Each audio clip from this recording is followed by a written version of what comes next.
All right, y'all. I'm back with another bang of the Young Boys today, man, and hey, man, and I'm back with another special movie review for y'all young boys today, man. So, all right, y'all, today, we're doing a very special movie to me, and you're probably wondering what movie could possibly make Darius look so clean, so fantastic, make him even look like he can rob a bank with Al Capone and the mob himself right now. But today, ladies and gentlemen, the movie we'll be reviewing today is Ryan Coogler's Sinners, starring Michael B. Jordan. Not gonna lie, y'all, I saw this movie a couple days ago, and oh my gosh, it's been what the horror franchise been wanting for a very long time. Woo! Yeah, baby! That's what I've been waiting for. And as a professional horror consumer myself, I can really say that this movie was absolutely amazing. But we'll get into my personal thoughts and review later. So today we'll be sitting there starting off with a summary of the movie. So spoiler warning before we even get into the summary of the video. And I want to sit there and say that I will be using or referring to IGN's article and movie review. So I'll be reading off a lot of it and then also giving my own thoughts and opinions as we read off the summary. Then I'll give my thoughts, opinions, and my rating. And then we'll end the video off by reading some online reviews of the movie from other people online and everything. So it's gonna be a very interesting ride for y'all. Oh, this is gonna be good. And I hope y'all buckle in and get yourselves ready. For today, we're diving into Sinners. So, all right, y'all, today, the article we'll be reading off of is called Sinners Ending and Post-Credit Scene Explained, breaking down the vampire movie's big finale. And the article is written by Eric Goldman. I'll be linking his article in the description so you guys can go give him credit and go read it yourselves. But I'll be adding my own thoughts and opinions as I read the article also.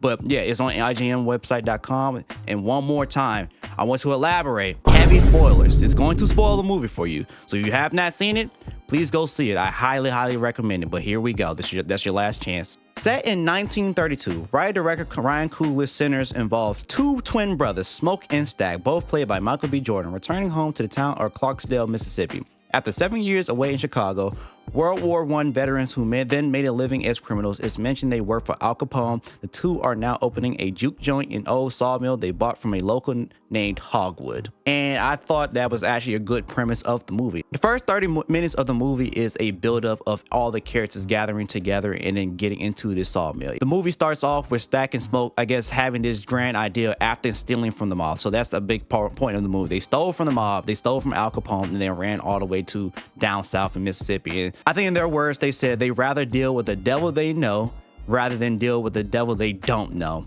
And I guess they knew all the people or how it goes down south. And as you see later in the movie, they was fully prepared to come up and deal with anything besides vampires that ran in their way or got in their way of making this sawmill successful. Stack, he's more the charismatic, talkative, smooth, I guess, twin brother. He's more the talkative one. He'll sit there and talk you into buying like a can of snake oil. He's about that paper. That's exactly what he is. He's like Money Mark. He's about that paper, about that cheddar. That's what basically Stack is like. And then we have Smoke. Smoke is more the quiet brother. He's not completely silent and he's not uncharismatic at all, but he's more of like he gets to the point. He'll shoot you in your cheeks for even touching his car. Like you sit there and touch his car, you sit there and look him in the wrong way, or if you mess with anyone in his family, he is more likely to sit there and then murder you and then think about the consequences later, if he even believes in any consequences for action. So I did like Smoke, I did like Stack, and I love how they have kind of polar opposite, but they worked very well together. But those are the twin personalities, Smoke and Stack. Hastily gathering everything they need in the hours before opening night while reuniting with those they left behind, the two enlist their talented young musician cousin Sammy and local legend Delta Slim to provide music at the club. So Sammy, Smoke and Stack younger cousin, and basically they called him Preacher Boy. He had the talent to basically pierce the veil of time in, I guess, the dead world or something like that. And basically his music was so powerful that when he performed, even in the show later in the movie, that basically different cultures and different time frames and different types of people from that were long gone and in the future will all gather and dance to his music. And I thought that was so freaking cool when they showed that one scene where all the cultures was in there or different time periods dancing and twerking together. They even had girls from nowadays twerking in like a 1930 bar. You know what I'm saying? It was actually very cool. And I do wish they got into why And what else could he do with his ability? But that was his ability. And that's why it kind of leads into the movie later on why the vampire wanted him so bad. And I wonder what he really wanted his ability for, and what could he do? Could he really bring people back from the dead with his ability? I don't know. But basically, he is a preacher boy. His name was Preacher Boy because his father was a very, very Catholic man, and he did not want him performing at no bars, or being in that nightlife type lifestyle at all. And then Delta Slim, they met him. He was a very, very, very, very, very funny character in the movie. And then I loved how he told his backstory and basically how he ended up where he was. I think he basically told how he became an alcoholic. It's a very tragic story and about some friends of his getting, dealt with by the Klansmen. But he has a very, very tragic story, but I loved what he brought to this movie. And I loved his talent. I think he was supposed to be a mentor or a backup for the Preacher Boy. That was his role in the movie. He's supposed to be there performing with the Preacher Boy Sammy at the club, and he was a very, very good character to me. Then they also enlisted Cornbread to work the door of security and a healer Annie to make food. Smoke and Annie have a romantic history, but also the painful shared connection of the baby they had together who died tragically young. In the meantime, Stack has an unplanned reunion with Mary, who still is angered by him leaving her with still little notice 7 years before, though still drawn to him, and she decided to go to the club. So yeah, Cornbread, oh my gosh, Cornbread was like, I guess he was huge. He was a huge guy, and I've seen him in a couple other things. As I think one of those big things I seen him in was an old show called, I think, Ballers. I think he was in that show called Ballers. I think it was starring Dwayne "The Rock" Johnson. He was one of the football players there, so that's how I know the actor. And he did a great job. I guess he was supposed to be guarding the door and playing security. Then they had the two love interests. They had Annie, Smoke's lover. They lost their child, but they have history together. And when they had a very, very spicy scene together to basically show that they was very, very passionate lovers. Her purpose was providing food for this said sawmill. And then you also had Stack's love interest, who was Mary, aka Haley Steinfeld, and she was very, very passionate also with Stack in the movie. They had some very, very spicy scenes that had a lot of ladies in the rows next to me saying, clutching their pearls, and then I heard so many popping in the movie.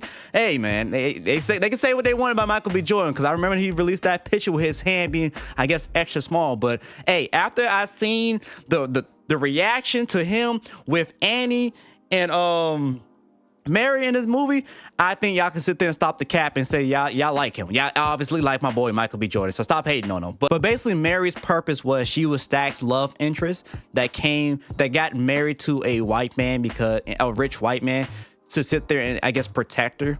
Like Stack and her obviously loved each other, but in order to protect her and her future, he left her and abandoned her and told her to go marry some rich white guy. But she obviously found out where he was and came down and wanted him back. But that's her purpose of the movie too. Others of note at the club are Pearline, a singer eventually convinced to join Sammy and Slim on stage, who also makes some private physical music with Sammy behind closed door. And she was a succubus. I will say that right now, that she was a succubus, and my boy Sammy was getting it in. And Michael B. Jordan's reaction to my boy getting it in with this married woman. She was married.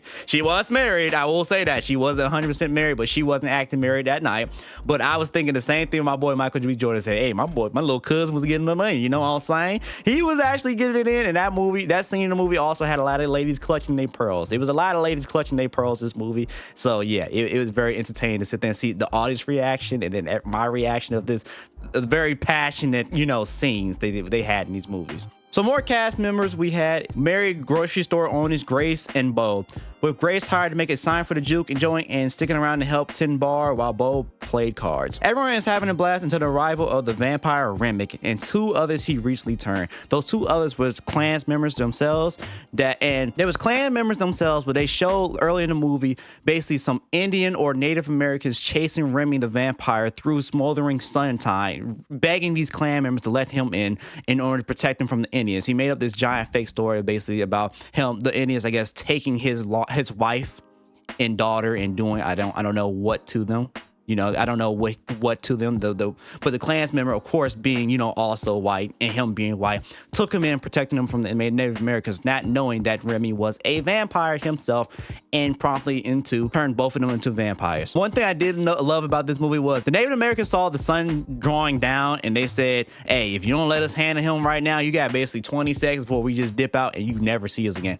And they stuck to that. They dip out after warning them that, hey, this man is not what he seems, and dipped out for the rest of the movie. Hey, they mastered the art of minding their damn business. Though they keep their true nature hidden, everyone is worried why 3 white people are trying to go to a black juke joint in Jim Crow era Mississippi. They are denied entry as a result, but when Mary, who has a half-black grandfather but is white passing, offers to go outside to speak to the still loitering trio to discern if they mean any harm or perhaps should be allowed to come in and spend their money, which was very, very stupid in my opinion, because I believe Stack wanted to sit there and figure out why they wanted to sit there and come into the joint. And Stack, I believe this is a greedy thing of him. I think he just wanted their money, or wanted to see if they have any attachments to the Klans folk, if they was going to come later into the movie. That's my guess. Maybe I got to rewatch it again, but I believe that's why he sent her out there. But in my personal opinion, I wouldn't have gave him light of the day. And Smoke didn't. Smoke sent him on their way and said we're not going to do nothing with him. But I think that is Stack's biggest mistake for letting Annie go out there, because this is a giant turning point in the movie, because shortly afterwards Annie confronts the 3 vampires. Then she turns around to go back. Then she turns around to go back inside. But then as she turns around to go back inside, because she thought she had a little pea shooter or whatever, Remy unfortunately hits the Omni-Man pose, and then we don't see Annie for a little while. Now transformed into a vampire, she gets an unaware Cornbread to invite her back in before seducing Stack into a back room. And this scene right there had a lot more ladies clutching their pearls, man, because when she sat there and had that drool, because another great feature about this movie was they did follow the rules that vampires must be allowed inside. They had to be 100% allowed inside before they can do anything, which I love that about this movie. They didn't sit there and just, they did their homework, they did their research, and I think that was like the main premise of this movie, of everybody shacking inside this house or this sawmill, and then the vampires must be let in. And that was a great device plot of this movie. But she was let in because Cornbread, of course, knew her. And this scene was very crazy, because she sat there and jacked up Stack, said, you can rob trains, you can rob banks, but you can't rob this for a night. Hey, ain't gonna lie, she might have got me. I would have been gone too. I would have been gone. I ain't gonna lie to y'all. I would have been caught. I would have been turned. I would have been sat there in the same position as Stack myself. But hey, I don't blame Stack. And that scene was very crazy, because they went to the back room and did some very passionate things, even with some drool involved. And I think that was a great device with the vampires. How even I think Remy in the beginning of the movie, when he was drooling himself. So that was like a giant symptom of knowing how someone was a vampire, because they had drool coming down their face. And then they had a very passionate scene with that. Can't get on that on YouTube, and we'll keep on going with that. But the result of their interaction was, unfortunately, Stack was unalived and turned into a vampire himself. And the discovery of Mary biting Stack and then seeing her survive multiple gunshots from a distraught Smoke as she flees back outside are enough for the knowledgeable Annie to quickly realize they are dealing with vampires, which was very cool. I think that was a very great device that Annie knew about vampires. And I think she said there was also a different type of monsters that she thought they could be that I never heard of. I'll put it back on the screen at some point, but I never heard of this monster before. But that made Annie a very interesting character to me. Soon Stack has risen from the dead as a vampire himself, joining Remick outside alongside a now disturbingly large group of fellow vampires, with many more having been grabbed and turned when the club was abruptly closed in the wake of Stack's death. The numbers are quickly come to include Cornbread and Bo, who are both outside and unaware of the true nature of the threat they faced, which is very cool. I felt really bad at Cornbread, because he never got his reward for sitting there being the security guard for the night.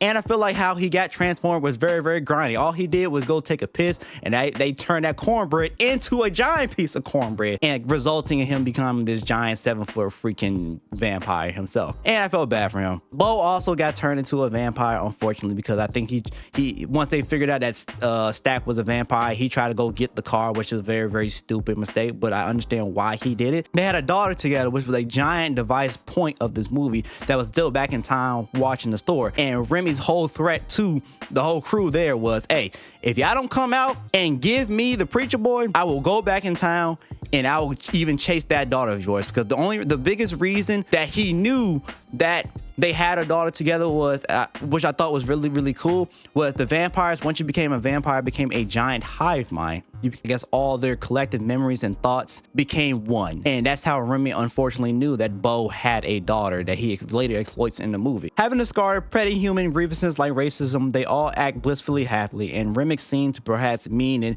And when he says he wishes to spread fellowship and love, you just have to die first in order to get it, which is crazy. These vampires are pretty traditional when it comes to the rules, with garlic harming them, wooden stakes killing them, and an inability to enter a building unless they are invited in. Gearing up with guns, which can at least temporarily slow a vampire down, and a wooden stakes to kill them at close range. Smokes, Annie, Sammy, Grace, Slim, and Pearline are each eat a clove of garlic to prove they are human. But I ain't gonna lie, when Shorty was hesitating on eating that clove of garlic, I was ready to shoot her myself. I would have hit an ass even twice. And then Sammy sitting there saying, "Mo, don't do this, man. Don't let her sit there and have to eat the garlic." I would have slapped him myself too. I think Smoke did nothing wrong in this regard. I would have pissed him with him right in that nose myself, because what do you mean you're not gonna eat a clove of garlic? My twin brother just turned into a vampire right before my eyes, and you sitting there tripping about some garlic? Yeah, she would have got like 3 in the chest right there just to sit there and prove a point. They then plan to simply wait out the night until the vampires have to leave when the sun rises. Until Remick and now vampire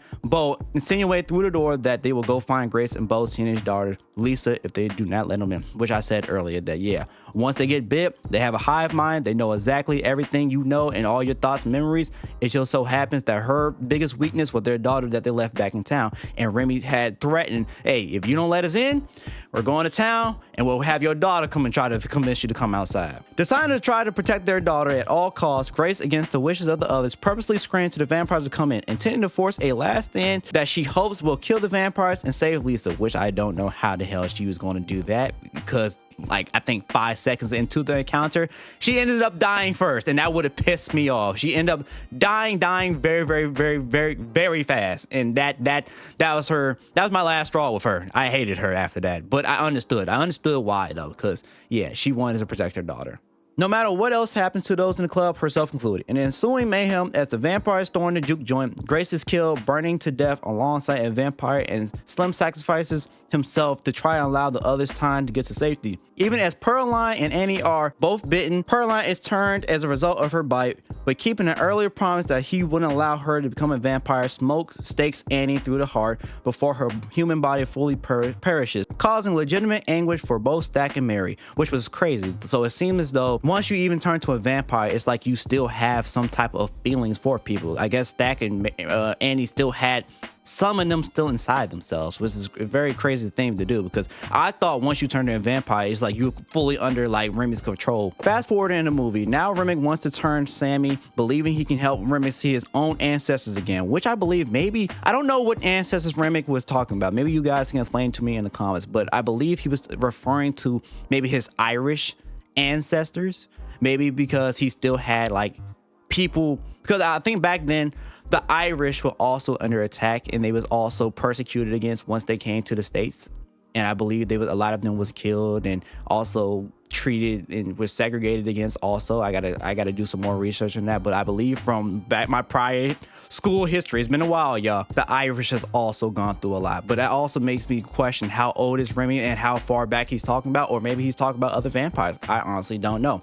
But that's why he wanted Sammy. He just wanted Sammy because he wanted to basically see his ancestors again. When Sammy flees outside, definitely wading through a nearby pond, Remick follows. Meanwhile, inside the club, Smoke and Stack fight, with Smoke finally getting the better of his brother, pinning him down and holding a stake above him for a killing blow. Trying to escape through the water, Sammy smashes his head into Remick's head, slowing him down, but Remick then overpowers him and is about to bite him when he's staked from behind. Through his back by Smoke. Remick screams in anguish, only to then realize he lost track of time and the sun is rising. The other vampires who gathered to watch Remick turn Sammy all scream as they try and fail to run back indoors to safely. But instead, all explode into flames before a startled Smoke and Sammy. Then we get into one of my favorite parts in the movie. With only Smoke and Sammy left alive, Smoke tells his cousin to go home, saying he's going to stay behind to take care of some unfinished business. Earlier, Remick had told Smoke and Stack how thanks to the shared memories he has with those he turned, including Hogwarts' nephew, he now knew that Hogwarts was actually a KKK Grand Wizard who, after selling their brothers to Old Sawmill, intended to return with those men and betray and kill the pair along with anyone else they found. So yeah, as I explained earlier in the video, that yeah, Hogwarts had no intention of ever letting these boys run the club, but I thought that the twins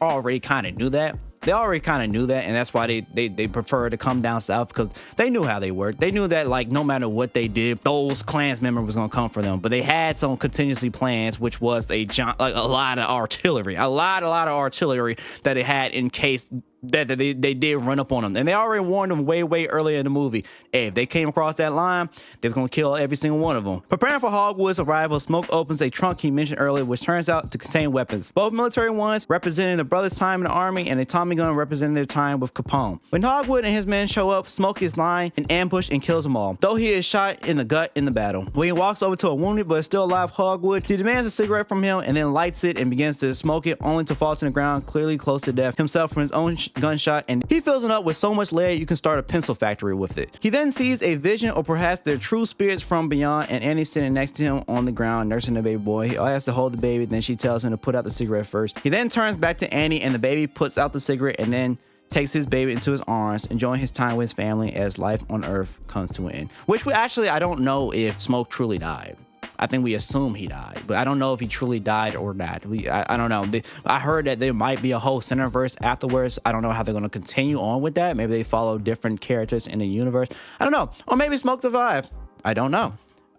We honestly don't know, but we don't actually see him lay dead on the ground. But you know how movies go. You can just sit there and have someone just come back later on and then come and help Smoke. So we don't know what happened to Smoke. Then we cut into Sammy basically running back to his church, running back to his father, and his father telling him that, hey, to finally just put down the guitar and just quit making music forever and just be my good preacher boy. But as we see, Sammy eventually just runs off with a guitar in hand and then runs off into the sunset, where he has a very prolific career and becomes a very famous musician, bearing his scar from Remy clawing his face, which leads into the post-credit scene. So some post-credit scenes, I think there was two of them. One of them, the first one, was Sammy is portrayed as way older, and I guess he's doing a performance in one of his nightclubs that he's performing at.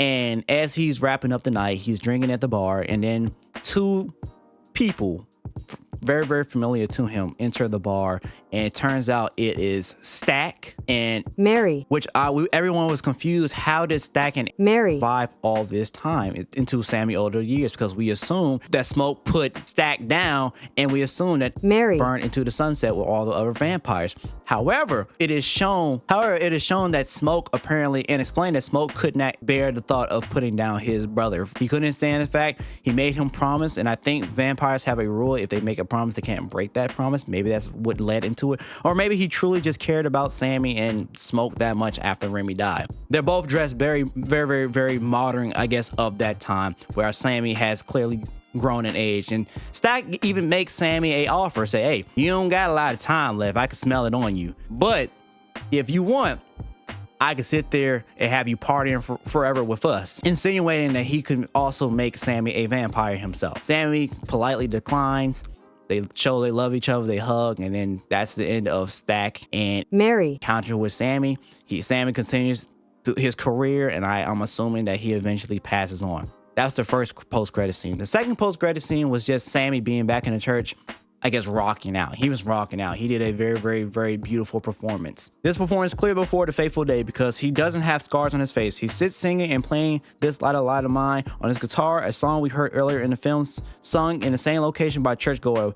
But this time, Sammy's performing in a very heavy blues style his father would no doubt reject. And some people try to theorize that maybe this powerful performance by him called for more vampires to come and try to attack the church nets or something, but I don't think so at all. I think that's just him, some extra post-credit scenes to just show how talented the actor was, which he was incredibly talented. I heard that he practiced for months in order to properly performed the musical numbers of this whole event, and I loved it. I loved everything. I loved the music, and I hate musicals, I do, but I think he did a great job. But that basically concludes the summary of Sinners, and it was a very, very beautiful movie to me. Sorry, y'all, now we've reached the conclusion of my video. So the final part of my video, I'm going to be reading at least 3 online reviews. So I'm going to read one in the top, one in the middle, one in the end. But overall, IMDb basically gave Sinners a 8.2 review, which I agree with, at least a 9. To me, it was a 9. I loved it. But you know, IMDb takes like basically the highest, the lowest, and averages it out. But it averaged out to 8.2, which is really, really,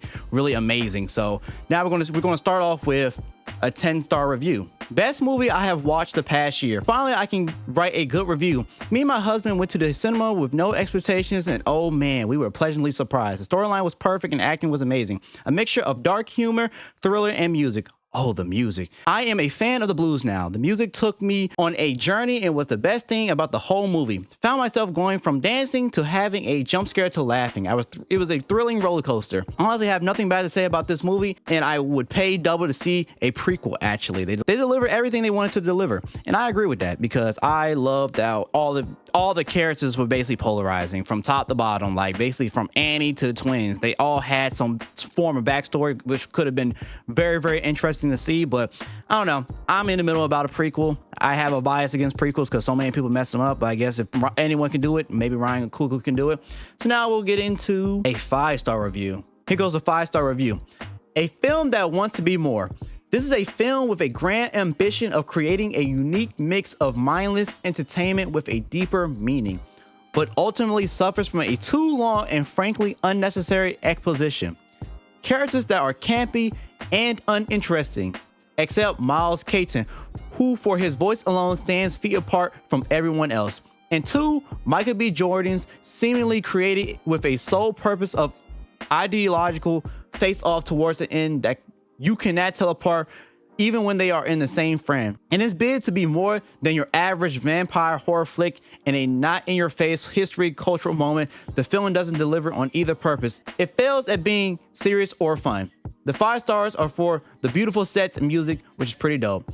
In my personal opinion, I think you're wrong. I ain't gonna lie, I will say you're wrong. In my personal opinion, I believe, but you know, reviews are subjective, or media in general are subjective. I believe that the twins were actually part of the coolest part of the movie. Just to be able to, Michael B. Jordan be able to play like 2 separate, entirely different people or 2 different personalities, and then also have them be so closely related, I believe it added on to the movie. And the fact that they've been twins and then one losing the other, you can just feel and relate to how devastating that must be to the people or be to the brothers. So me personally, I think it accomplished everything it wanted to accomplish with the slot amount of time to it. But you know, everything is subjective. Let me know what y'all thought about that review in the comments. Then we get to a 1 star out of 10 review, and it's called Don't Let the Reviews Trick You. Sinners 2025's had a strong start with some impressive acting, especially from the lead cast, who delivered emotionally charged performances. However, the movie quickly loses its grip. The villain felt like an afterthought with no real backstory or motivation, which made the conflict feel hollow.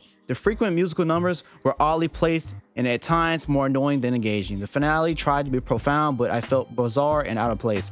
I left the theater more confused than satisfied.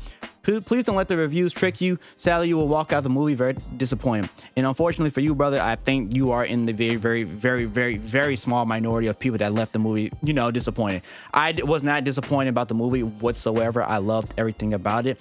I felt as though that Remy, I do agree. I wish we learned more about him. I will agree with you on that one. I wish we learned a lot more about Remy, but I feel as though his purpose and everything he's done in the movie and him being an antagonist was absolutely portrayed beautifully. And I feel as though that, like 47,000 other people in like the giant reviews, 10-star reviews and 9-star reviews show that. And I believe that he did a great job portraying Remy and everything that's going on in the movie. But y'all let me know in the comments what y'all personally think about the movie and what would y'all rate the movie. And that concludes my video. Don't forget to like, share, subscribe if y'all new, y'all. And I'm out, y'all. Peace.